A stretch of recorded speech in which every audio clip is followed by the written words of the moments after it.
What's good, everybody? What is good? Is Big Game James in the house? Big Game James in the house? Yes, sir. Come on, jump on in. I see people coming in already. Shout out to my guy, Aaron Lewis.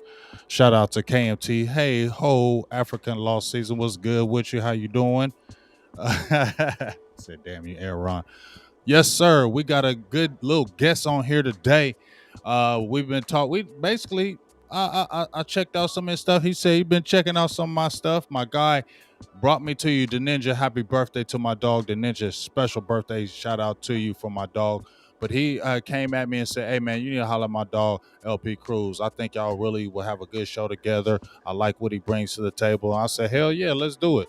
So jumped in the inbox, and here we are. I got my guest. Am I saying it right, LP Cruz? You got it, man. Yep. Okay. So I got my guy on here, LP Cruz. Give him a little background right quick. I know you got a little show that you do yourself.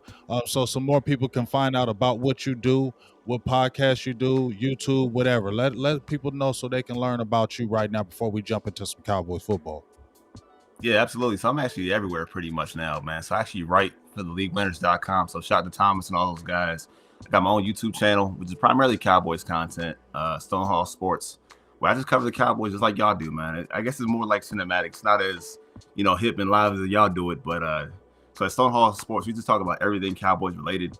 I myself, I'm a Cowboys fan from the DMV. So I've been a Cowboys fan since, going back to the early 90s, real early 90s. So it's always just been put in me. It's Cowboys forever, Cowboys all day. And that's kind of why I'm here, man. Hey, and I love it because I'm born and bred it too. Shout out to everybody jumping in the bill. Let me give a few shout outs, Big Dog, before we get any further, and then we'll jump right into it. Shout out, like I said, my dog KMT, T Smooth TV. What's good with you? Mutated pixelation. What's up? Been a while. What's up with you, Thurston? How? Shout out to Rika. How you doing? Go check out her great writings, Rika. Go find her out. She be killing it out there in them streets for real. What's up, Craig English? What's up, Craig? Paul, what's up with you, big dog? Yes, sir. LP Cruz up in this piece. You know who it is. We got it in here. Shout out to my dog, the Ninja, for the $5 holla. Happy birthday to you once again. And what's up with you? Is that Moray? I think. Let's go ahead and do it. Let me see right here. Edmund S. Austin. Sorry, I got to give all these shout outs before we jump in here. Do my thing. But of course. So before we jump in there, because we're gonna talk 53-man roster today, because it's right around the corner. Week 1 is right around the corner with Tampa Bay. Obviously, we got this 4th preseason game that we ain't seeing none of these top guys in. It's basically people that are trying to get a job here or get a job somewhere else. You feel me? But before we talk about that 53-man roster, let's talk about some good news that we heard from, Dallas Cowboys. Kellen Moore jumped out there and said it, basically saying Dak Prescott is not going to be on the pitch count. He's fully ready. He's fully healthy. He's ready to go week 1. How do you feel about that as we headed into this Tampa Bay week 1 matchup against the reigning Super Bowl champs? I feel great about it, man. Like, you have to go into that game with the mindset that you need to have all hands on deck. I understand that people like to take it slow and wait and say, okay, what you see in week 1 does not mean the whole season. I understand it. But with this team, they have to get off the blocks quick. So having Dak Prescott, no limitations, no ceilings, ready to go and fire, it means a lot, especially when you look across the other side of who you playing against with Tom Brady, Mike Evans, Godwin, Brown, all those guys. And that defense. So you want to go shot for shot. Now, I will say, though, with that defense, I don't think the back end is as strong as the front end. But I think you still want to be ready for whatever comes across. Yeah, you definitely want to be ready what's ever going to come across. It's going to be really interesting because this is what I said, LP, that, I had my concerns. I'm going to keep it real. I wasn't the scaredy cat, but I had my concerns about, would he be able to not have any problems with that arm throwing the ball or pushing it deep or anything like that. That's a little bit where my concerns were. But now what I'm looking at is this.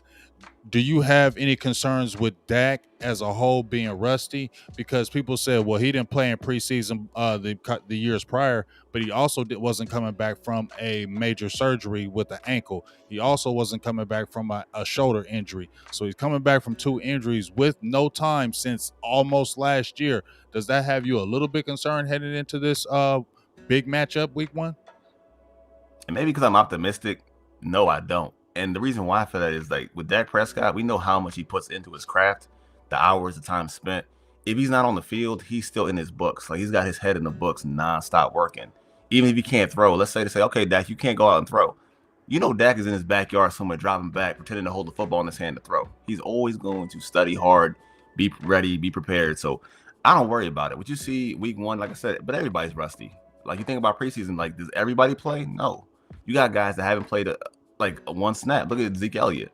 I don't think Zeke's played all preseason long, if I'm correct. Mm-hmm. So does it matter? Nah, not really. I don't worry about that. We can't look back and say, okay, he was rusty because he didn't play. Well, neither did Zeke. So I'm not worried about it at all. Okay. Well, we're going to see about that. I still would have wanted Zeke to at least get a series or two because me personally, I don't feel like it's going to hinder you in the long run. But I played, I don't know if you played, but I know as good as you might be, even when you're not getting natural reps, when you get out there and you playing against dogs, you might be in the first few quarters trying to get that mental energy back up because you haven't played live. Practice is different than games. You know what I'm saying? Preseason is different than games and practicing against your own players, and it's 7-on-7 or it's 11-11. People can't touch you. It's different, in my opinion. It's not really super live. When you get that fire on you, when you got the Pierre Paul and you got your boy Shaq Barnett, and you got Adamika Sue, and you got Devin White and Levante, it's a different thing. So my thing is, I'm not worried, but my eyes are keen to how this offense is going to come out in the very beginning of the first half. Is it going to be a rusty type offense because they haven't had that kind of, even though they've been together about 3 years, are they going to have that initial, 3 and out? So that's what I'm kind of concerned about, is that offense going to hit the ground running. So we're going to see, because it's going to be a great thing to be able to start out with the Tampa Bay Buccaneers. So I'm kind of excited about it because I want to see where this test is and see where the Cowboys are in the very beginning. Absolutely. Agree. I mean, I think when we look into it and we worry about who's rusty and who's not, I think about more so the offensive lineman, because we forget, Dak, he was hurt. He missed the games last year. We also lost Tyron Smith. We lost Lyle Collins. So if anybody gives me the rust factor of how you look, are you prepared? It's the bookends. I know, because Dak is the franchise, obviously, but the bookends protecting the house, those are the guys that say if they're rusty, you can't have that. So I'm more concerned about them than anything else. Now, I was concerned about that depth, and we're going to jump on this 53-man. Shout out to Miss Charles. How you doing? Shout out to everybody. Keep on coming up in here in the building. What's up, Miss Charles? How you doing? Love your support and everybody else. Now, let's just jump into this 53, and we can kind of just go through the roster and just talk about that, because that offensive line has got my eyes peaked up, especially the depth. That's what I'm concerned about. But if we're talking about 53, we'll start at the QB. All right, so we already know about Dak Prescott. Now you got this little bit of battle, because I don't think the Cowboys want to spend a lot of money on this backup QB, big dog. I don't think they want to do it, and I think that's why they're pushing Cooper and pushing the Garrett Gilbert thing, because they don't want to spend money on a backup, and they want those guys to take the reins. I've been on the Garrett Gilbert train, not because I think he's the greatest quarterback in the world. He only played one game ever, but it looked like he has the tools. I remember him at Texas. He has the physical tools to be able to play this game. He can push the ball downfield. He played pretty good in Pittsburgh, so he has the tools. But then we've been watching him, big dog. He's been shaky as hell. And then Cooper Rush comes in that Texans game, plays very good. My thing with this, and I'm going to ask you about this, in these two battling, Cooper Rush, to me, doesn't have the physical tools, right? Can't push the ball downfield, not in my opinion. And also, if you blitz him, he can't really scramble out the pocket. So he's kind of limited in there. But his mind is ridiculous, and he knows to go where the ball, and he knows the offense. Who would you pick if you were going with two QBs? Because I don't think they're going to keep a third. I'm not even throwing DiNucci in there. Who would be your second quarterback if we're starting at quarterbacks, if they keep two? See, I like the way you posed the question, because you wouldn't let me just say, okay, well, either one is 1A, 1B. But honestly, though, when you watch them play, because they've been taking turns, I think the Pittsburgh game, I thought Rush was terrible. Right. And then all of a sudden, against Arizona, he's better. And then it seems like they took turns again, with one being good, one being bad. I think, honestly, you can just toss a coin. You know what I'm saying? I think you could toss the coin and it wouldn't matter either way, because the question mark for me is not so much who, but the final number, because whoever you pick, you have to cut one of them, because you're not going to keep three. Just me kind of bearing the lead. Yeah, you're not going to keep three.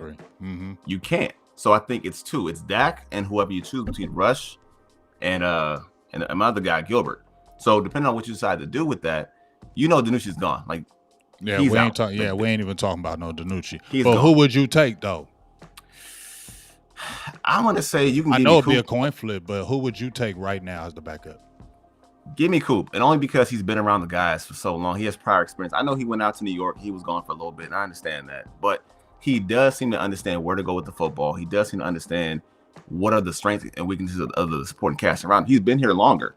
So really, you're kind of going with the guy who's been here longer, who can perform also. Like they both can perform. So let me go with the guy who has the rapport with the quarterback already in the room. Let me do that. So that's what I Yes. would do, just on familiarity's sake. See, and here's why.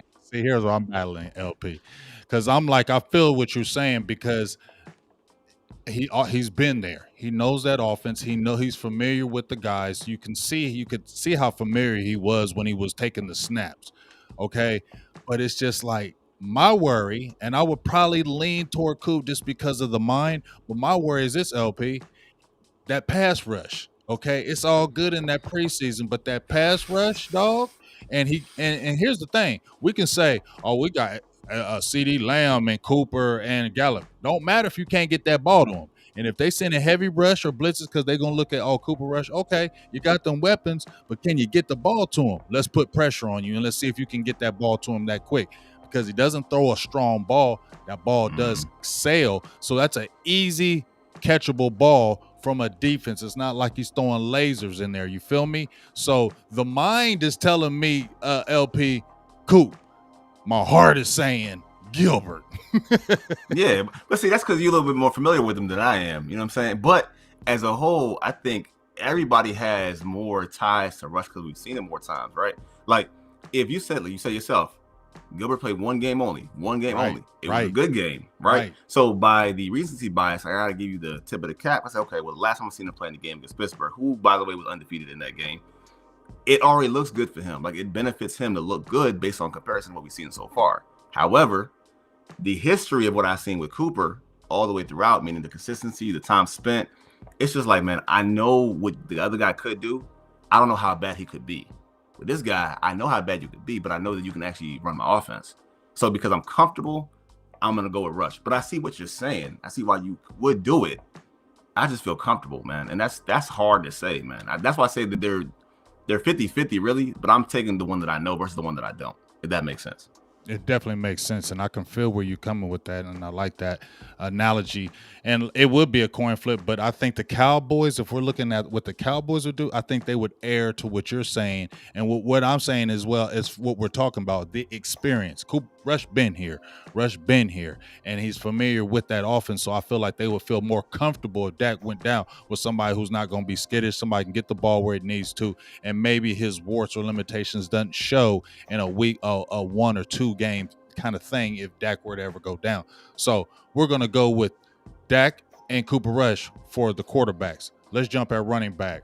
All right. So obviously we know it's Ezekiel Elliott and Tony Pollard. Now, we were talking about a Rico Dowdell. He was going to be a running back 3. He was going to make the squad. We knew Rico was going to make the squad. Now he's hurt. He's going to be on IR. I don't think, although I love my guy Hardy from Tiffin out here in Ohio, I love him, but I don't think he's going to make the team. And I don't think the other kid, Brendan Knox, I don't think he's going to make the team either. But they got that fullback, though. And a lot of people are talking about him. So I said 2 running backs. Do you think that fullback, what's his name? Austin, whatever. Nick Ralston. Nick Ralston. Do you think he makes the squad? I think he has to by default. And I know for a lot of people, because I know we all, me especially, I got on the train for Sewell. I wanted to see Sewell because Sewell played so well against Pittsburgh. Like Sewell was being asked to do everything. Like Sewell was on the team as a lock. He was running the ball. He was catching. He was blocking. Sewell had his spot on the roster. The thing is, though, can Ralston do the same things? Because the answer is yes. He's on the team. Now, I haven't watched him play at Arizona State. Maybe you have. No. Say, oh, you have not. Okay. So, but I've been told that he's similar in which he can play the multiple different roles. So if he fits what McCarthy likes, and McCarthy loves his fullbacks one way or the other. So I'm not saying he's John Kuhn or nothing like that, but if he, fits the bill, then yeah, of course, you got 2 running backs and a fullback.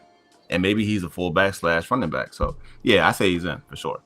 Yeah, I'm gonna say he's in as well, and I think the fans love him. He's got a nice rapport with people. He was carrying, toting it a little in a few games in that Texas, and people was like, baby Moose. You know how it is. We ain't seen a fullback like that, and I like his attitude, and I think that's what's really helping him as well. He has that type of attitude where you kind of just want to gravitate to him as well. I think that's in his favor because Jerry Jones, they like that type of stuff dealing with the Cowboys, so I think he makes it so we got those guys out the way. So we got two quarterbacks and three in the backfield, two running backs, one fullback. Let's jump Question on. though, Go ahead. I knew I skipped ahead of a question. So do you No, think they would add another running back though? Because I feel like just two backs seems kind of short unless Tony is going to fill the role of the receivers and the running backs. But I feel like you need more than just those three guys, I think the only right? way they do it, I feel like they do, but what we're looking at from afar, I don't. They're not confident in Hardy. I don't feel like they look at Knox like that. They would have to get somebody off the streets on the cheap. That's where I think they would go. I don't think they would keep a Brandon Knox or the Hardy because Hardy is a rookie, undrafted. I don't know too Mm-hmm. much about Mm-hmm. Knox, but Rico Dowdell was doing both of those last year. The biggest thing, he was playing at special teams and playing it well. That's why they love. That's why it hurts so bad about us with Dowdell because not only can he come in and run the ball in a pinch, he's really good on that special team. So that's going to be tough. It's going to be tough, but I'm gonna stay with the two running backs and the fullback and kind of just go that route. And Two and one. Okay. Two mm-hmm, one and nobody else coming in. Okay. All right. mm-hmm, yep, that's me. And Paul, get your question out if you got one. Yeah, they really wanted Rico, dog. We all wanted him. He looked good, dog. It Yeah. hurt my soul when he went down. Him and Siwo. Both of those got me Man, bad. Bad. bad. All right, so let's talk about receivers, and this is kind of tricky. Not really, kind of tricky, but not really. We know them five is set in stone. Amari Cooper, we got Michael Gallup, C.D. Lamb, Cedric Wilson has solidified itself now, and so has Noah Brown, in my opinion. Noah Brown's not going anywhere. That sixth guy, because I Mm. feel like, oh, you think Noah? No, Brown not getting. No, no, Mm. no. I'll Noah let you go Brown's not. first. No. Okay, I'm gonna tell you, Go Noah ahead. Brown is there, and then the sixth to me would have been Fehoko only because of his draft status. I believe Malik Turner should have been the sixth, and he Yep. wasn't a little guy. He's 6'2", 200, can play special teams, and he was playing special teams. Fehoko wasn't, and he was catching everything his way. But I Yep. think Fehoko still may have made the roster because of the measurables, the draft pick status, and somebody would have scooped him before he hit that practice squad. In my opinion, he wouldn't have cleared waivers, so they would have scooped him. So I think that's why they wouldn't have did it. Now, I said my piece. You say yours. Okay. So, and this kind of goes back to Pollard also, Mm-hmm. at running back / receiver, right? So for me, your top three are locks. I agree with you. Top three locks, absolutely. Said is a lock at 4 as well. He's in that boat. I Mm-hmm. think the whole spot is really between now Simi and Cedric, and Noah Brown. And the reason why I said that is, and I told this to Mike Crum, by the way. Shout out to Mike Crum. I told him this. I said it's how they're using Simi. Simi's being utilized to do the crackback blocks. He's being brought down the block. He's been using the same way as Noah Brown. So if you have the player and he's already become acclimated to playing the same role as somebody else who's more expensive, and we know this team likes the penny pinch, then it kind of puts Noah Brown in a tough spot where he's kind of on the chopping block because I'm hiring somebody else to do your same job. And we've been out there in the real world. When that happens, you get nervous. Noah Brown should be nervous.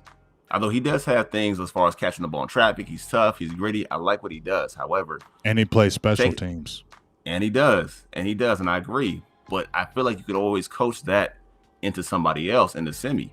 So I think that's why he's the number 5. And if you feel comfortable using TP to play more receiver as well, you kind of have that fall net. And I still do maintain they may add another running back post week 1 right before the season. So I think that's why they're going to keep 5 and maybe 3 and a 1 at running back. That's just me, though. That's how I feel about it. Okay, now I see what you're talking about with that, but here's my thing where I'll bounce off of what you're saying. Now I see what you're talking about the Noah Brown thing, but when they re-signed Noah Brown, he's not getting paid a lot. His money isn't. He's not getting paid a lot for what they signed him for, and they don't have him on a multi-year deal.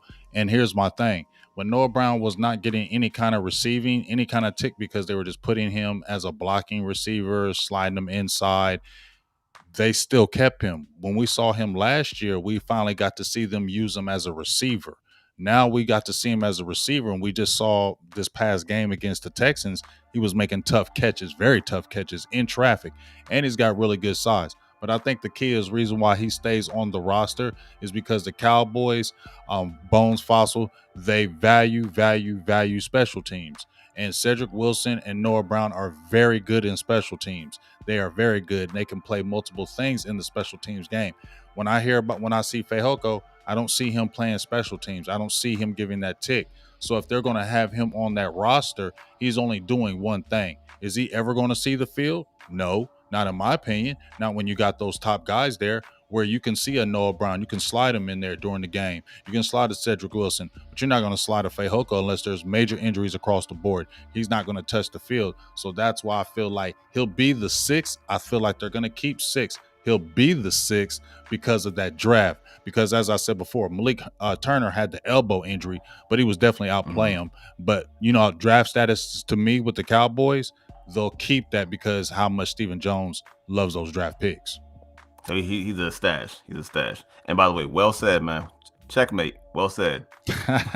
Hey, definitely. Well, hey, but let me jump in because I'm keeping my eyes on some few things. You know what I mean? No problem. So we got right now, if I can do the count, but where we're counting from, 2 quarterbacks. For the temporary, we got 2 running backs to fullbacks, so that's 5. And I'm gonna say 6 with the receivers right there. That'll be debatable, but we'll say the 6 right there. That's fine. So tight end is next. Now here's something tricky right here. Tight end. So obviously we know about Blake Jarwin. Schultz, we seen what Schultz did. I mean, people were dogging him. I was one. I was, hey, what's Schultz gonna do? But when I look at it, it was kind of maybe a Jason Witten thing because when Schultz got no tick, Jason Witten was there. He finally got some tick. We saw some good stuff. We seen it this year in training camp as well. So Dalton is looking good. My problem is this third guy because they kept 3 last year with Blake Bell, LP. But I want to see what your thoughts about this. I like the McKeon kid from Michigan. Oh man, he was looking okay. He was catching everything. He just looked good. Then he has the ankle injury, and it's a high ankle sprain, so he's going to be out for a little bit.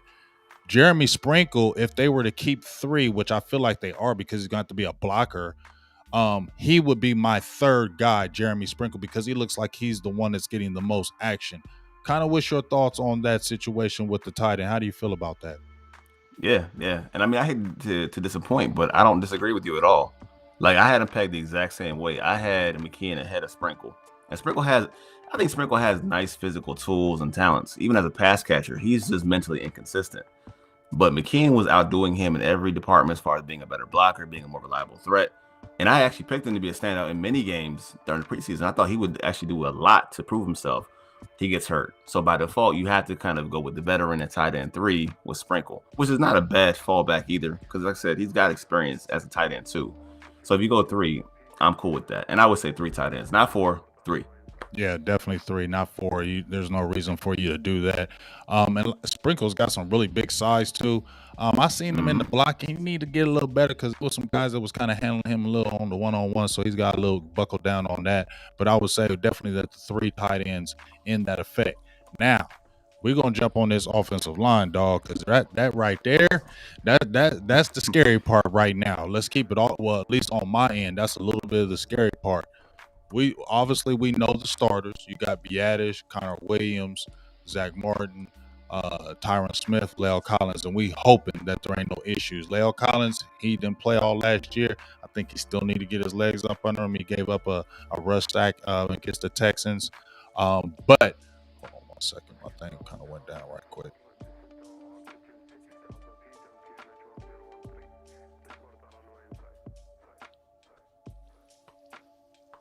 It all depends how you want to do it too. If you want to do it by tackle, because I know that's the one we were talking about is tackle. So you want to do tackle, interior. We can do it however you want to do it. Well, tell me what will be your backups. I mean, what name some. We know about the 5. Give me your backups right now. All right, so I'll go first because I think we may agree, we might disagree. So just to kind of start off, we know what our starting 5 looks like. And by the way, I think we all can agree that the starting 5 is not going to be different than what they have on paper, meaning we don't think that Williams is gonna start at center. We don't think that Biotis is in any danger of losing his job. I think we all agree about that, right? The starting five is the starting five that we would have had last year, correct?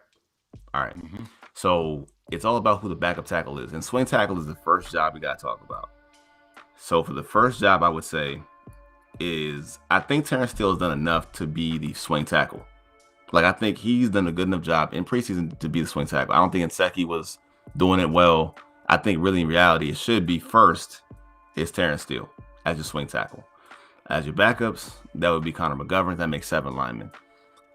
If I can think of somebody else to fill the role, it's between Inseki and I think you just have to keep Inseki based on his experience. I don't know who else would be your interior guy beyond those guys. So I think you have your interior already set up, and I think you have Connor Williams to slide over if something would happen to somebody either way. So I think really it's going to be Inseki, it's going to be Steele, McGovern. You keep 8 linemen, unless you got somebody else that I'm forgetting. No, now see, here's my thing. I hear what you saying.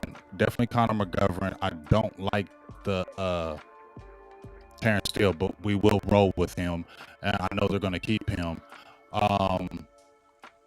Naseki, and then I wonder if they're going to keep Brandon Knight, and then I wonder with the Matt Farrakhan kid from Nebraska,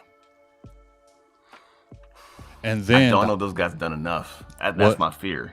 they're going to keep the Isaac kid from Mexico as well. They're going to keep him. You really? No, they're going to keep him because he's an international. He's an international pick, so he's going to stay on the roster because of that. So exemption, okay. Exemption. He's that exemption. Now, me personally, I thought Brandon Knight did good last year. He's fallen off. I would go with that rookie and keep Matt Farrakhan over Brandon Knight because you could keep the Isaac kid and McGovern can flash both guard spots, just to me. And I would go with 10 guys and not the 11, 10. just me. 10. Yeah. 10 linemen. You got 10 linemen. But of course, you include Alarcon as the exception, so he's not really counting towards your 53 necessarily. So then that still makes that 10 is at 9 technically. If he's taken off the list, is that 9 or is that 10? It'll be 10 actually. Still 10. So Steele, McGovern, Josh Ball, he's got the ankle injury. I don't know what they're gonna do with him. I know they don't want to IR him though. They're gonna probably maybe IR him. Mm-hmm. Yeah. But McGovern, Isaac, Naseki, and Steele. That's 9. And then I don't know if they're gonna keep a Brandon Knight, and then the Matt Farrakhan kid from Nebraska. Makes 10. So okay, so we say 10. See, I wanted to go. See, I think if your guy Ball goes to IR, then that's already taken off the list. Alarcon's your exception. So then we still are sitting at 9, right? At the very least 9. I mean, I wanted to go 8, but 9 seems to be fair too, only because you had to have guys at your disposal to go to the game. So I can see that. So okay, you got 10. 9 I can see. But for one time, I'll keep a score too. Tell me again your 9 guys. At least 10. Tell me one more time. All right. So the starting 5, right? Williams, Biadish, Martin, Smith, and Collins, and then McGovern, Isaac, Steele, and Naseki. Inseki, okay, Inseki. So Alarcon, Naseki, and Steele. Mm-hmm. And you say you want to slide Farniak too. I would love to, but that'll be 10.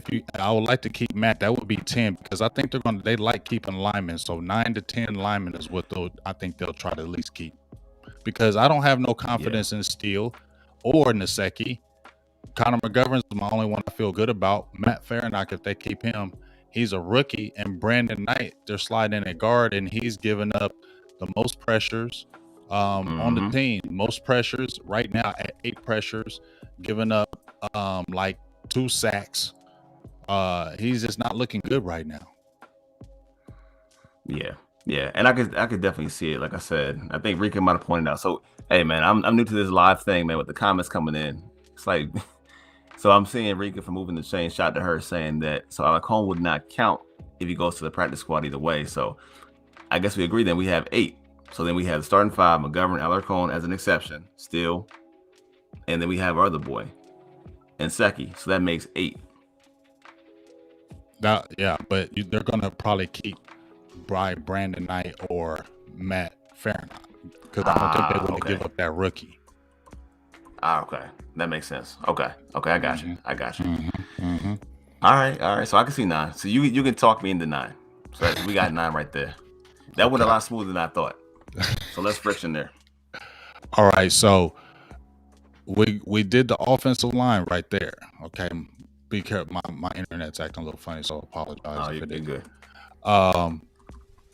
Let's jump on defensive line. I want you to throw out your guys for defensive line right now. Defensive line. So our starters. So that would be Mm-hmm. all right. So I'll start from the outside, then I'll move to the inside. So outside we got Randy, we got Tank. I'm going to slide Dorrance Armstrong on there. I think he's played really, really well. And like you said, they value special teams.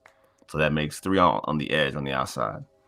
On the interior, I'm going to go ahead because we still have. Is Tristan on IR yet? Not yet. No, but he's either going to be IR or PUP. Okay, so that's one right there. So then inside we got Bohanna, we got Gallimore still hurt, so we don't even know about him yet and what the deal is. Right. He hasn't gone to IR either. Okay, so then man, I actually have to write these out. It's a lot of them, man. On the top of my head, so you got the roster, so you I got cheating. I got it in my head. I got it in my head right off now. The top. I'll tell you the guys, and you tell me what you think. So the defensive linemen I have are Carlos Watkins, Brent Urban, Osa Ogadizua, Bohanna, Carter, Rondell Carter. Out. No, I think he's gonna make it. So you got him in. Okay, I got 4 so far. Basham. Yeah. Armstrong. Yeah, 6. Gregory and Lawrence. 8. So only one that you didn't have that I have. I had Carter on there, and then I had Bohanna being iffy. Not Bohanna. I'm sorry. Hamilton. Hamilton. Justin Hamilton. And the reason why I say Hamilton may be on the roster is because they're thin on the inside because you got Gallimore that's out. Hill is still out. You got Watkins and Brent, but Osa is a rookie. I think at this point, though, they've become very, very confident in him. And I understand you don't want to stretch him. I understand you want to keep him healthy, and that's what you got to do. But this team loves to find bargains, and if they can find a bargain, they can a gem they can mine on the cheap. They might feel good about it. And to his own credit, I'm not saying because the team is being cheap or nothing like that. To his own credit, he's earned every opportunity to get that job and be taken very seriously. Are you talking about Osa? The experience. Osa, yeah. Yeah, Osa's a starter. Osa's the starter. He strangled that job. He strangled that job from anybody.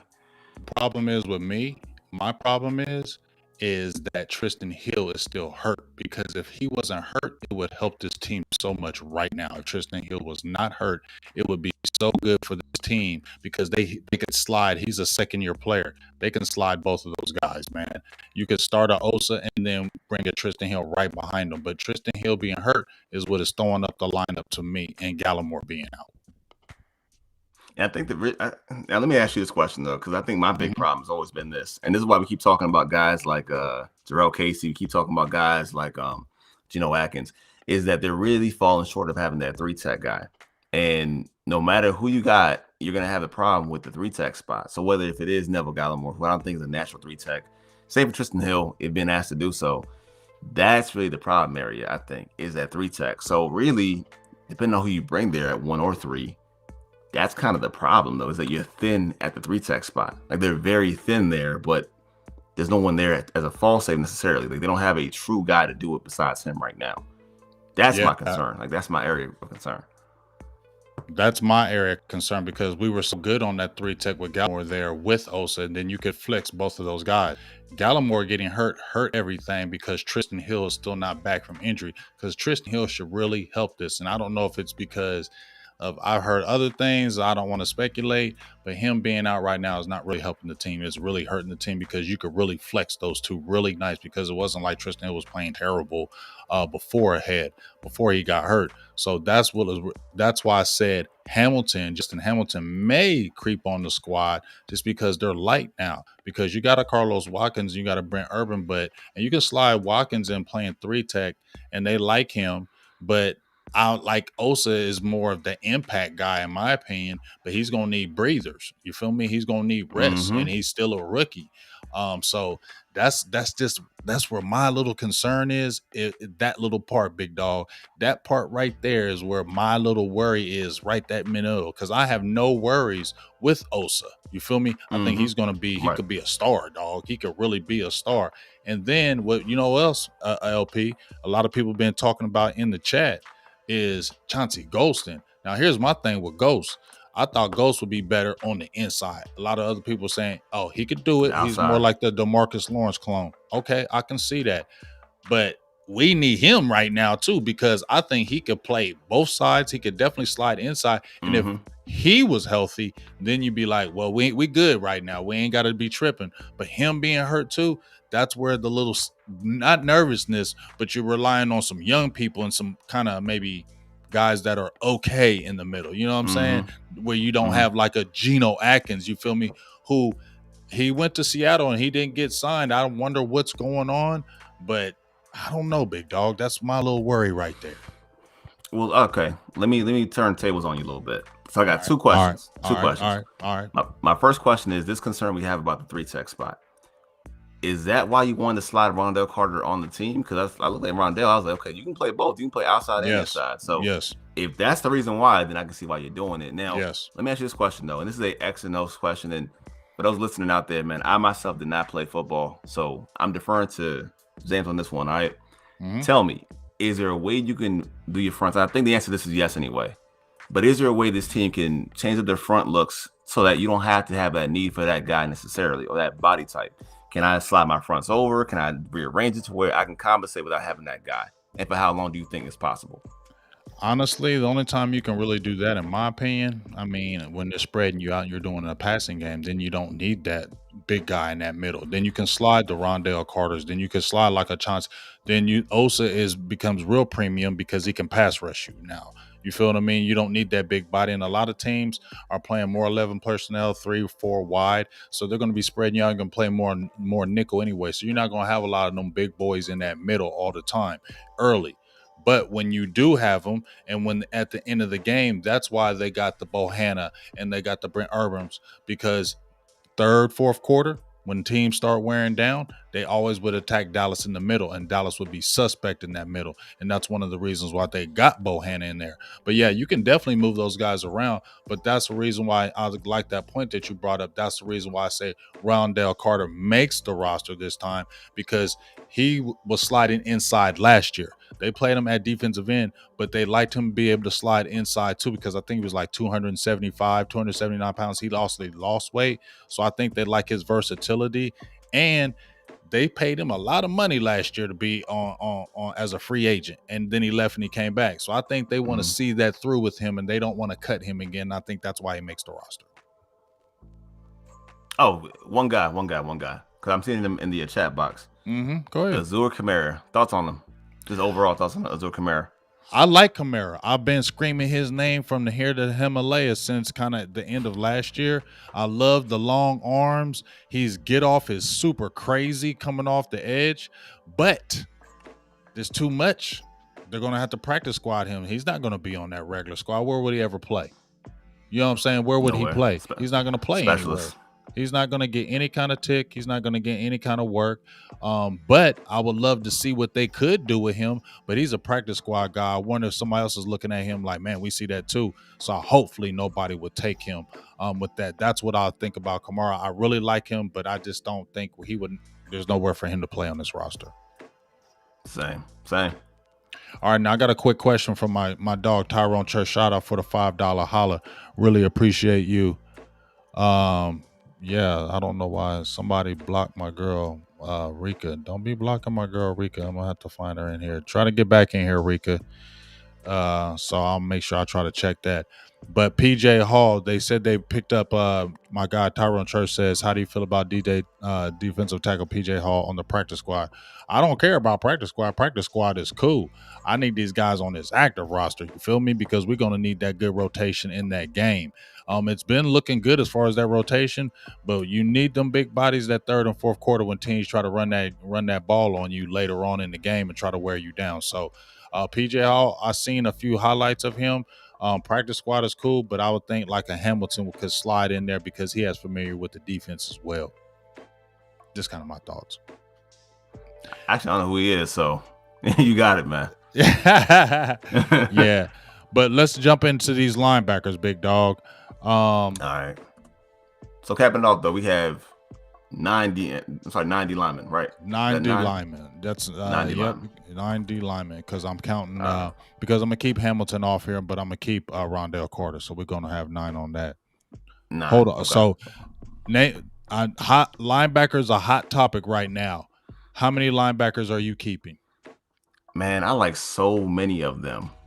I mean, honestly, like I love the start.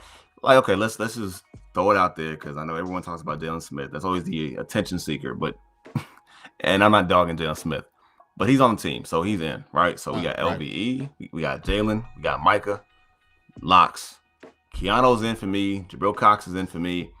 It's who's the guy that's going to play special teams, and I feel like that guy should be Lou Gifford, right?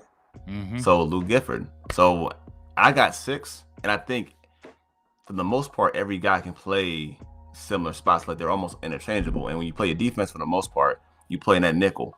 So every guy, really, if you have to, can play nickel. So I got 6 guys. Now you got the names on there. If I'm missing somebody, let me know. But I got at least 6.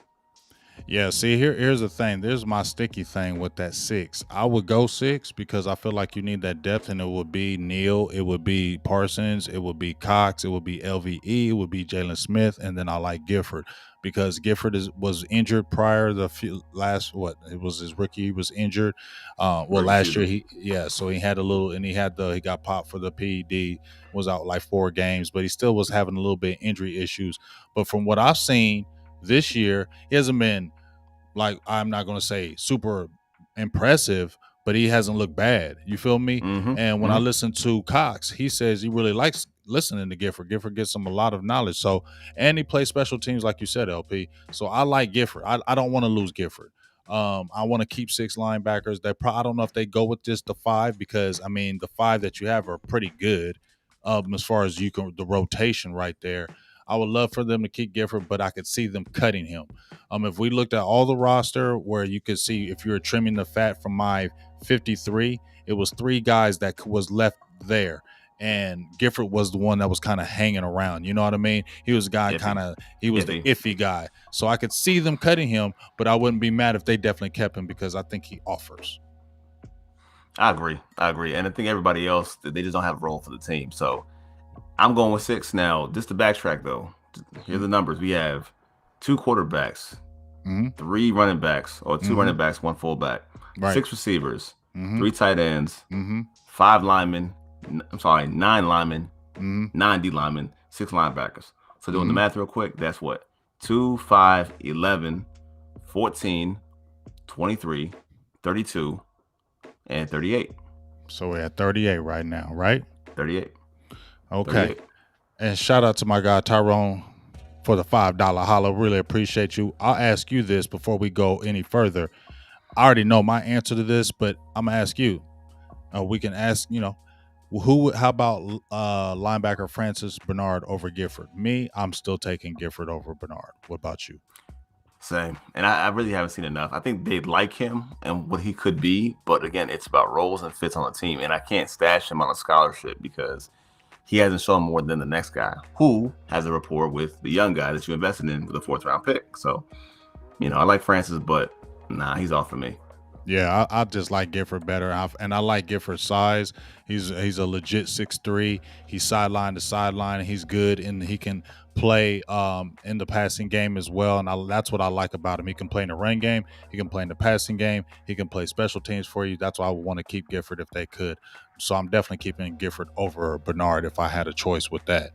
Um, Now let's jump in here to that back end, bro. Let's look at this cornerback position.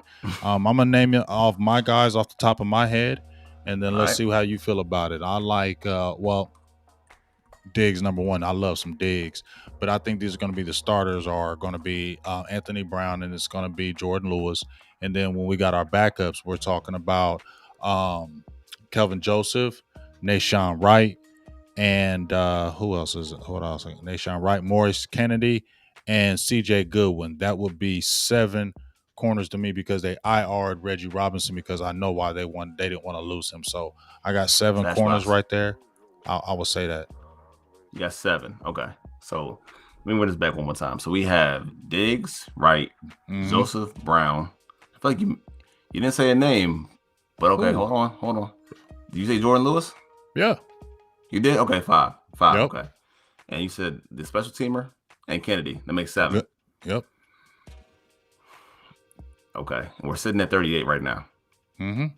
And that's seven. That's 43. That's 45. Is that 45? 40, Oh, then 45. that's gonna be perfect. That's perfect. You know Uh, why? Because if we're doing 45, I'm keeping five safeties and then three of the special teamers. So we'd be great at 53 if we're going like that. Yeah. So that would be great. I would say where would you say anything different with the corners?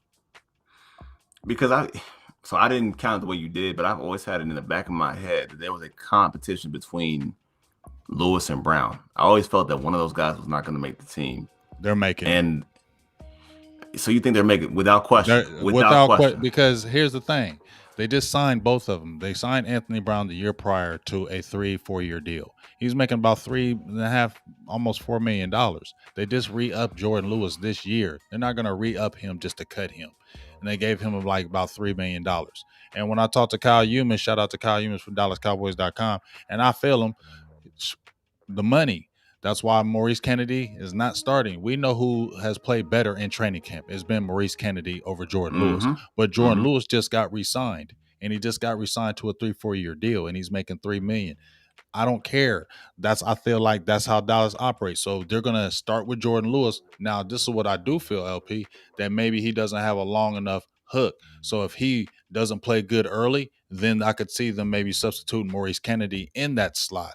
But the starters, in my opinion, are going to be Diggs and Brown because maybe they don't feel like Joseph is ready. Joseph is definitely going to be the better player than Brown, but they don't feel like going out week one. They feel comfortable with him, so they start with the guys that they signed, and then those are going to be your backups. Just in my opinion. Yeah. I mean, like I said, I can see where you're going with it, and I see how you explain it to where I could ride with that. And the way to do business is a certain thing. However, I have seen them sign free agents to nice contracts and cut them. Nolan Carroll, Cedric Thornton. It's different when it's a homegrown guy. I understand it's a little bit different because I'm re-signing, I'm re-upping you to keep you around. Mm-hmm. But I've seen you sign a veteran player and cut him just because you thought the young guy was better than him. It's just I've watched these games, man, the same way you've watched them. And the part that always gets me is that they're using guys in areas that they're not accustomed to. Like Anthony Brown playing outside corner is not what he normally does, but they're doing that. And then when Nashawn Wright's playing a lot of boundary corner as he should, but he's playing some gunner as well. It's like they're trying to figure out where everybody fits in well. And I feel like that cornerback room, although we think 7 is feasible, and maybe it is, there's going to be a lot of shakeup on that side because everyone's playing in spots that they're not accustomed to playing. And I think it's because they're saying, we got to see something from somebody else in a different spot to justify keeping him on the roster. And the one guy that plays that one role that he does not do nothing else is Jordan Lewis. And it's why I'm like iffy. I'm like, do you keep Jordan Lewis? Like, what do you do with them? So could you see 7? Yeah, I can see 7. This is the But reason it's a why. lot happening. This is the reason why you got to keep him, dog. Because it's the NFL and injuries. That's the main reason. When you see these players that are on this list right here that we have, is injuries.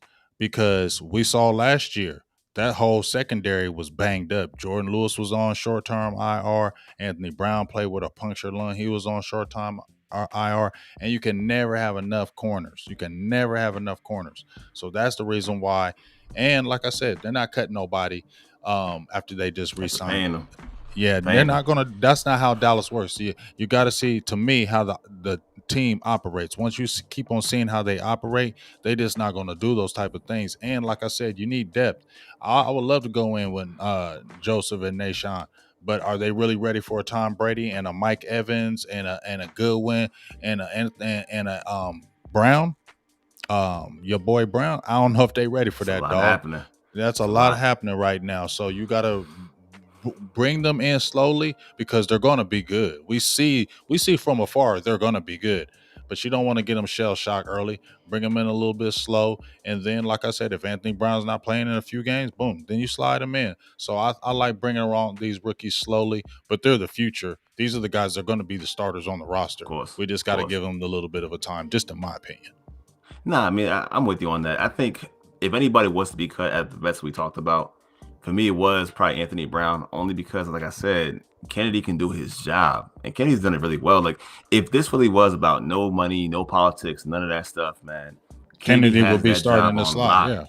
Yeah, yeah. Yeah, and that could be controversial to some people, but if you say it's a meritocracy, quote unquote, then he's earned that job based on his performance. But I mean, 7, I could see 7 only because we've kind of cut corners elsewhere. And then, but I feel like what they've been showing us in camp and in the games, there's going to be a surprise cut in that room. I feel it.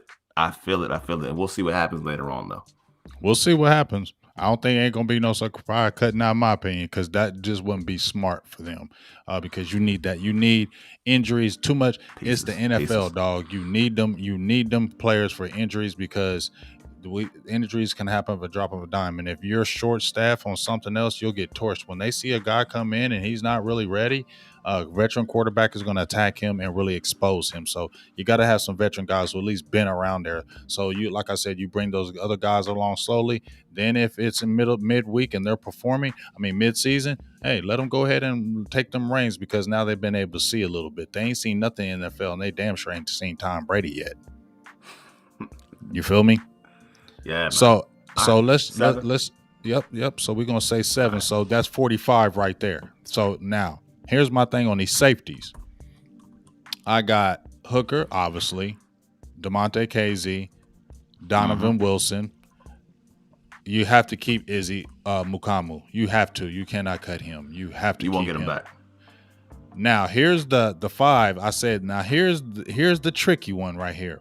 It's between Darian Thompson. I want Curse or Jaron Curse. I can't remember the first name, but Curse. Wrong, you got I like how they have moved Curse around. I've been one to say, you know what? I don't think he makes the squad early, but I went to camp. I love his size. I like the way they move him around. I love everything they do. But, and we can say this, but I feel like Bones Fossil loves Darian Thompson. He loved Darian Thompson. And so that's where the tricky part is. Because Thompson can play special teams as well. And that's like his buddy, it seems like. It seems like they have a heart for him. And I feel like if it's that, he can have the edge over Curse. But if we're keeping 5, I would keep Curse over him. What's your thoughts on that? Question: is there anybody else that we didn't mention? I know we have our guys that we're kind of locking in on, but anybody else is safety? I know it's Coyle and somebody else. Coyle, they're not keeping Coyle. I think he's gone. Yeah, and I think Stephen Parker, something like that. I think Stephen Parker.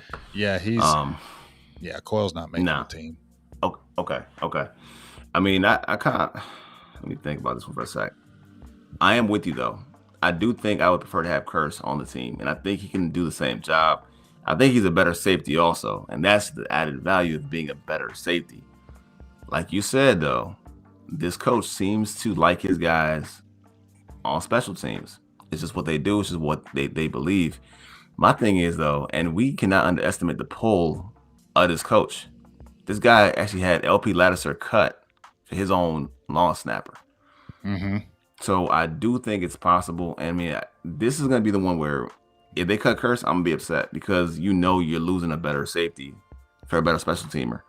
even though you think, I mean, at least I believe, Curse can do an adequate job there too. So yeah, I would say that's what's going to happen, and I think just because of that, I'm gonna say it's Darian Thompson. Just because I Yeah, mean, like what's going to happen, what I want, and what's going to happen, but it's going to be Darian Thompson. So I'll put Thompson on there. I'm gonna put Thompson on there, but I'm frustrated because I feel like Curse would be the better player. I know I listened to my guy Professor. Shout out to you, Professor, out here. Shout out to BJ Nix. What's up with you too, big dog? Glad y'all jumped into the feed, and let's get those likes up, man. We got almost about 100 in the building, man. Let's get them likes up. Remember, don't cost nothing to have no likes. Don't cost no money to put on a like. Doesn't cost anything. Let's get them likes up though in the building. We got about 100 in the building. Let's get 100 up there. Remember, I know sometimes when you're in the feed, you don't remember. You just like, oh, it's good. But you forget to hit that like button. Don't forget to hit that. Everybody in here, hit it right now so we can go hard on the paint. Really appreciate LP you jumping in here. I had a great conversation with you today. Just talking about this Absolutely. roster, really picking your brain. I'm really having a good conversation with that. But that's my frustrating thing right here, LP, is that man, I do want to keep Curse over Thompson. And I feel like they just really like him because I feel like in the secondary, I think Curse can be better. Yeah, yeah, You know what I'm and that's the saying? thing. Well, see, man, you mentioned injuries to cornerbacks. I'm thinking about injuries to safeties, and this is why we should be upset about Curse.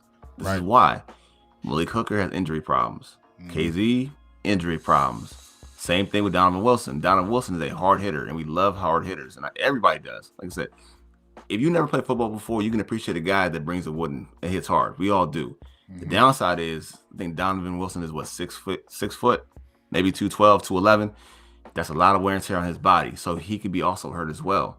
So you have to have a guy that can play the part as a backup. J-Ron Curse, I think he started what 60 games in his career or something like that. He's a Yeah. very experienced player at safety, so he should get the job. He should be the safety on the roster. However, this guy likes to flex his muscle with his guys covering kicks. Mm-hmm. So it should be Curse, but it's going to be Thompson. That's a problem. That's a big problem for me. Yeah, that's a big problem for me too. If they keep Thompson over Curse, that's one thing. That's one of them I'm gonna be upset on because, as you said before, Curse can offer more to me in the actual game. I think you can move him around. They had him in the slot. They had a man up. They had him at the close to the line of scrimmage like a big linebacker, and he's big like a linebacker like that too. I think you just don't replace that. And Thompson, I think okay, we get it. We get it. He plays special teams. We get it. But I feel like, okay, man, that experiment is just over. But I feel like they just like him in the building. And once they like you in the building, it's hard for me when they won't let people go. But as you said before, though, Fossils kind of took over this roster and he's gotten rid of people who've been there forever. So we'll see how this goes. If they choose Thompson over Curse, though, that's going to be a frustrating one for me. Agreed. Agreed.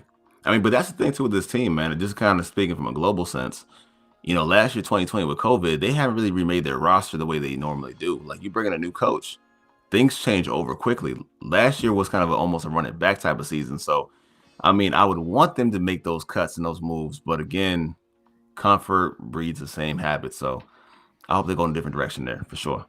Yeah, definitely. So, man, we did this almost kind of perfect. Shout out to my guy. Let me give my shout out to Mr. Sean Jackson for the $10 holla. Hey ho! Shout out to you for that $10 holla. Really appreciate you having a great show today. Really appreciate everyone in the building. Come on, let's continue to get those likes up, man. I really appreciate you, Mr. LP, for jumping in here. I've been having a great conversation. Absolutely. Hopefully, we'll definitely do this again in the very near future. Really like this. Um, Now, I heard you on your podcast. You were talking to somebody. I can't remember the person that you were talking about. As we do these final three, obviously we know about Greg the Leg. He's going to be there. They got Jake McQuaid now. He's the new long snapper. But you were gushing about this punter here. Tell me about your gushing. You had like Oh a bromance man. over him. You had a bromance over this dude, dog. Talk about him right quick.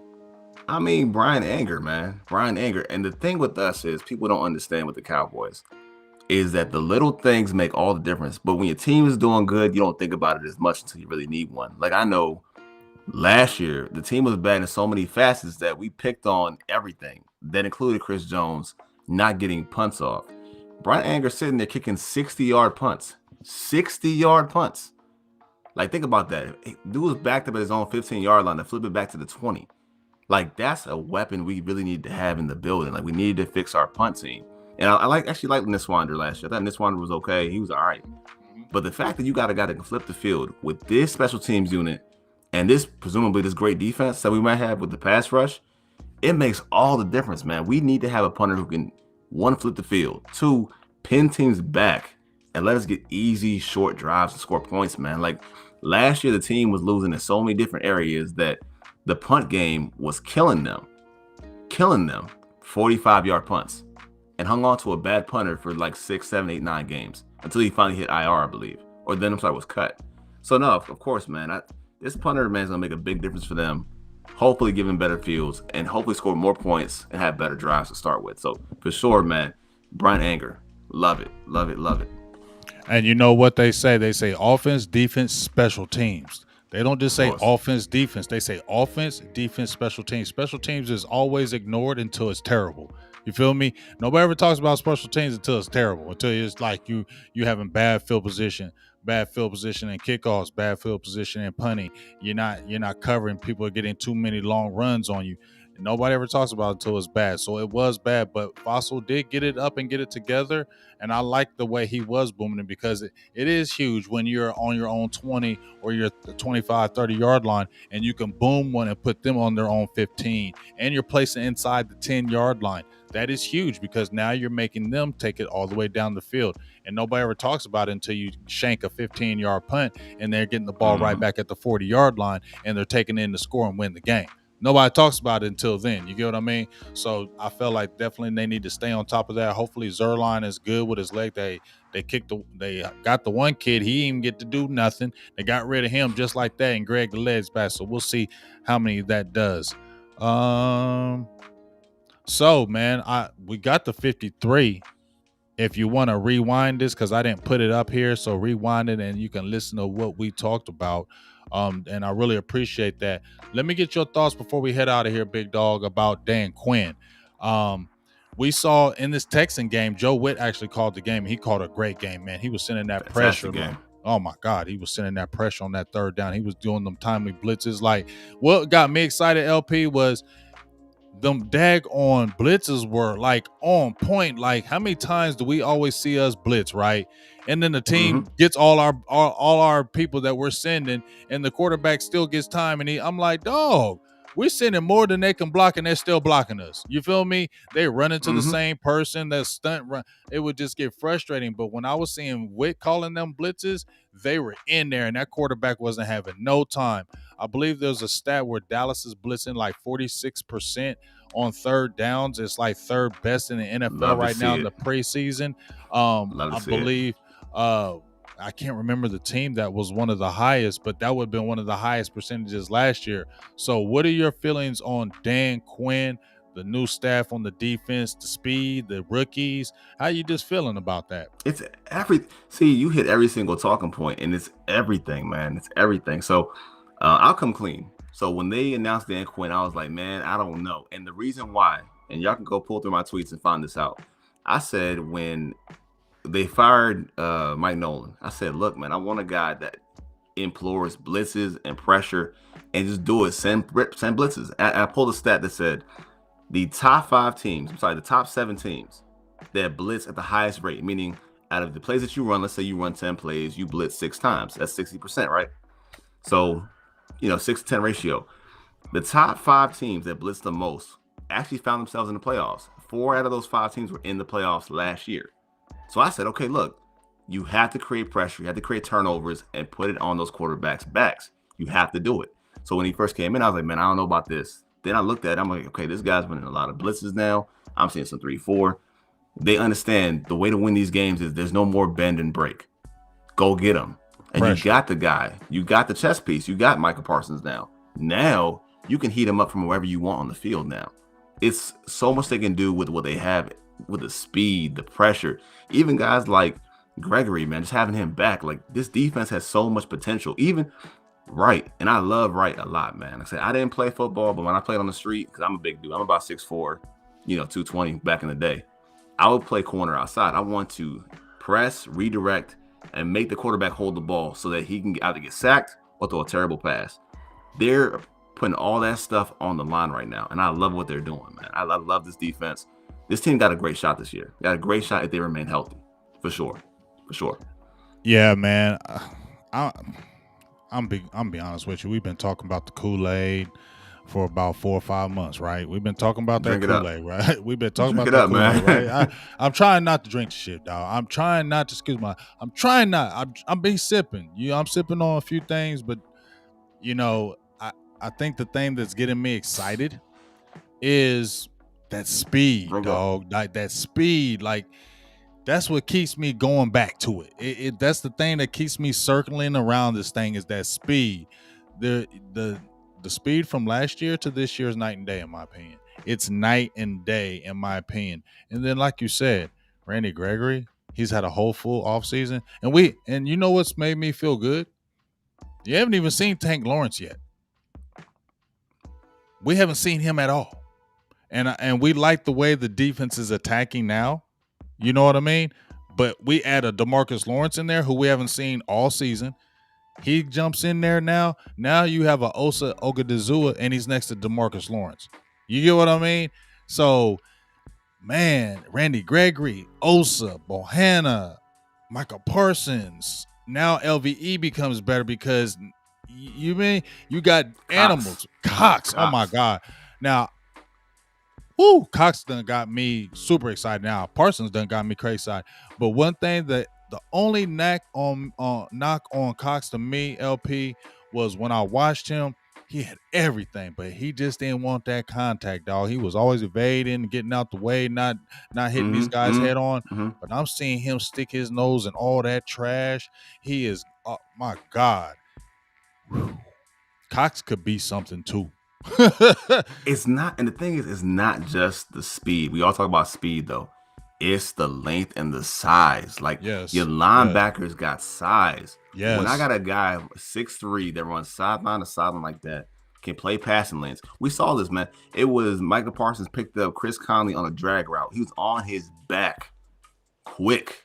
Like these guys with size and length that can just play the passing lanes, redirect, move, change direction. It's a very, very athletic defense. And I don't want to make comparisons to Seattle and teams of past days. I don't want to do that. But if you can run to the ball, ride to the ball, create pressure and turnovers, you're going to have a good defense. It's opportunistic. It's a lot to be excited about. And again, I like the size of corner. And if you keep the safety curse, you got nice size across the board. Like and we haven't even talked about Malik Hooker. Think about that for a second. And here's the thing. A mutated pixelation. I did not see your $5 holla. I apologize, but if you got a question, put it back up there so I can give you a question, so I can answer your question if you have one with the $5 holla. So I do apologize about that if I missed it, but get your question up. I'll put your question up and then we'll go ahead and answer it. But yeah, Malik Hooker. I mean, he had a really good hit one play against the Texans, stuck the guy real good. But dog, it's man. I don't know, man. I just really trying to be quiet and not try to get excited, dog, because this defense can be good. It's fast. It's together. It seems like it's together. It seems like there's more bonding, LP. It seems like they're together mentally. Communication, which is huge on the back end. Looks like there's better communication with the team. Looks like they're just closer together. I said Michael Parsons is going to be the Dak Prescott of the defense. He's going to be the new leader. They already love him and they're going to follow him. And not reason why they'll follow you is not just because you're personal, but you have the talent. Just like you said, Luke Gifford, 6'3", 240. Michael Parsons, 6'3", 245. Jabril Cox, 6'4", 231. 6'4". LVE, 6'4", 250. Even Jalen Smith, he's like 6'2", 245. They got, and I mean, Neal, we talking about Keanu Neal. He ain't little. He ain't little, dog. He like 6 foot, 6'1". He huge, dog. He big. So we got a lot of guys with size, like you said, and length. I get it. I know you say don't drink the Kool-Aid. That's fine. It's your show. You want to drink the Kool-Aid, but everybody else listening, you can drink it on. You can drink it on here. You can drink it, big dog. Hey, have all you want, man. I got packets for days. Drink up the Kool-Aid. Drink it up, because you know what's funny? We talk about Michael Parsons, and I know people talk about linebackers and their value and how they don't matter, whatever the case is. The honest truth, if you want to drink the Kool-Aid with me, is this. Michael Parsons will end up actually being the defensive rookie of the year. And not because of the talent and none of that stuff. Simply is this. he will have so many opportunities to make huge splash plays in games based on his speed and instincts. Well, speed at least, and where they're going to put him at. It's funny he plays chess because that's what he is. He's a chess piece. You use whatever you want on the board. This guy is going to make a lot of plays, create a lot of pressure. And if he walks away with the defensive rookie of the year, don't be surprised. Just saying, Oh, it's not Kool-Aid though, but don't be surprised. Oh, definitely. I'm drinking all that Kool-Aid with Michael Parsons, dog. I'm drinking, especially if they. I made a video about him like 3 months ago, and this is when I hadn't even really watched him. And the main thing I kept saying in this video was, "Man, Dan Quinn, just move this dude around. Just move this dude around. Use his ability because he can do so much." I said then in my video, you can go watch it. I was not hyping this like it was some crazy. I said, but the Lawrence Taylor, I watched him. I'm not saying he's him. I'm saying, but the natural, just physical instincts, where it's like, how did he just make that play? He may not know how he made the play, but he was just so freakishly good. I think that's what the level Michael Parsons has, that freakish athletic ability. That, think about it. What linebacker that they have drafted that has had that ability besides maybe a DeMarcus Ware? It's been a long time. I You name a mean, linebacker they you tried. Name a linebacker.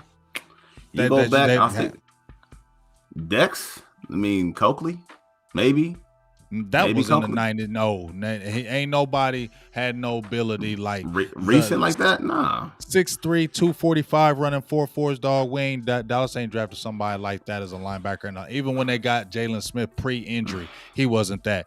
LVE at his best is good, but it's not like that freakish athletic ability that Michael I Parsons has. mean, what This is we have to go different. back to what Darren Smith maybe? Is it Darren Smith? It'd be a Something like long that back time. then. Oh, Demarcus yeah, I Ware is the understand. Demarcus Ware is the only one I'm gonna say that we could compare, because his athletic ability is different, and because his stuff is different, it's gonna make this team so much better. Feel Yep. you. And I know you don't Shout out to watch you, how. Frankie. Yeah, man. Go And I ahead. know you don't watch Hard Knocks, man. I understand, but the way that he just wants to be a sponge and communicate and just Mhm. ask questions, and they'll approach him and he says, "Yeah, but I was thinking this." Like, he's always talking about football. I mean, of course he's at work talking about football, but the way in which he wants to receive information to apply it to the field, he's giving you a lot and they're putting a lot on him. But it's okay to be hyped about him. It's okay to get excited for Michael Parsons. It's totally fine. And you can admit that you were wrong about him too. If you thought he didn't count, it didn't matter to have a linebacker. We can all admit to be wrong. And I'll be happy to be wrong about that myself. Yes, Get excited, definitely. man. Get Yeah, excited. yeah. You know what? That's a good one right there, Thurston. I'm so sorry about that. Thurston brings up Rolando McClain. Yes, that would be. Yeah, because Rolando was different. Rolando McClain was different, and he was big. So yes, I feel you, Thurston. That's a great point that you just made right there. And somebody else said something too. Shout out to Bruce Rica. Carter. Nah, he better no. Better than Bruce Carter. Oh. Better than Bruce Carter. No, way better than Bruce Carter. You know what I'm saying? But one last thing I want to get out of say before I get out of here. I hope it's a different era, LP. You know, they say it feels different. We all say that. I'm not going to say it feels different, but it feels different, if you understand what I'm saying. It doesn't feel different, but it feels different because of the fact that I love what Dan Quinn. I feel like the offensive side was already settled, but we needed to really get this defensive side settled, and they needed a guy. And I like how Dan Quinn, he can focus strictly on defense and honing his craft. If you listen to a lot of the comments, one of the things I loved about Dan Quinn was the hands-on. I saw that before he even jumped on the team. Hands-on, family. He preaches family. He preaches accountability, responsibility, accountability, and he wants you to have fun, dog. He's in there in the trenches with you. He's there, and it's not for the TV. It's not for the cameras. I don't believe that. I believe this is what his heart is really like. And when players see that, just like if you were at a job, if you really felt like your manager really cared about you, you're gonna work hard for him, aren't you? Aren't you, LP? I mean, if you Of have a course. manager or if you have management that they actually care about you, they're actually gonna fight for you. They're actually gonna go hard for you. When you come into work, you're gonna make sure you don't disappoint them. You're gonna make sure you give them your everything because you actually believe that they care about you, and that goes a long way. And I think that's the difference when you see a Mike Nolan and then you saw Dan Quinn. I believe Mike Nolan has coached defense. He is hands on with it when I seen him out there.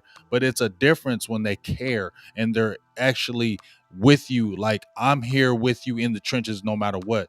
Players feed off that and they believe it. And once that player believes it, he will go and fight for you like no other. And I think that's what we're getting these players to do right now. And if they do what I see from afar on that field, dog, that's when we're gonna have this defense that we're talking about. It starts up at the top, bro, and then the body, whatever the mind think, the body follows. So if they keep on believing that they can be great, everything else is gonna follow with it, in my opinion. Agreed. See, Agreed. I like that might have been a drop the mic session on that one, big dog. But hey, man, I really appreciate you jumping on here, man, bro. I had a great time. I definitely want to do this again, especially during mid-season. So please make sure you come back here, bro. Um, great time. Just had a really good. I just want to say I appreciate you. But before we get off of here, you got your Likewise. own little you got your YouTube channel, you got podcasts, whatever you got going on. Please let them know so they can check you out, listen to you, all that good stuff. Of course, man. And first off, thank you for having me, man. It's actually is an honor to be here, for real. And Ninja, if you're listening, thanks for setting this up, man. I appreciate it. We all need a little bit of a push and some help sometimes, so I appreciate that for linking us up. But y'all can find me at Stonehall Sports, 2 different words, Stonehall Sports on YouTube. Cowboys talk all the time. And for the writing content, you can find me at theleaguewinners.com, LP Cruz. And again, man, just thanks for having me. Yeah, well, hey, like I said, uh, man, we good, bro. Like, we definitely gonna do this again. Maybe more than once. You know what I'm saying? We're just gonna see how it goes. But I definitely had a great time. I definitely like the good back and forth, and I really love, getting with people. You know what I'm saying? When we talk good Cowboys football, and you have a good back and forth, even if there's not even if you ain't agreeing on it, you still have great back and forth. So please go check out my guy LP Cruz. Everything that you heard that he said on here, please go rewind it. Go check out his channels. Go check him out on YouTube. He's also active on Twitter. He writes. Please go check him out and support, because we got support good people out there that are doing good things for the Cowboys community. So let's continue to make this thing great. So I'm getting out of here. LP, you gonna get out of here. When I close it out, we just all gonna go out at one time, and then we'll just talk a little bit later. Appreciate you, Mendoza, for just subbing. Let's continue to get those up. See, you're already getting them subscribers. See, that's what we do, dog. They're already jumping over there Appreciate y'all, subbing, man. Go over there and sub my guy, and let's get his weight up over there too. But in the future, we're going to have more stuff coming up. So just keep tuned. We're going to be getting out of here, man. I could tell you a whole bunch of stuff, but we'll talk about that another day. But shout outs from Big Game James, my guy LP Cruz, and we'll be talking to you, man. Go support this guy. He's a nice little up and comer. We want to get that thing great over here. So without a shadow of a doubt, Big Game James, LP Cruz, we out. Peace.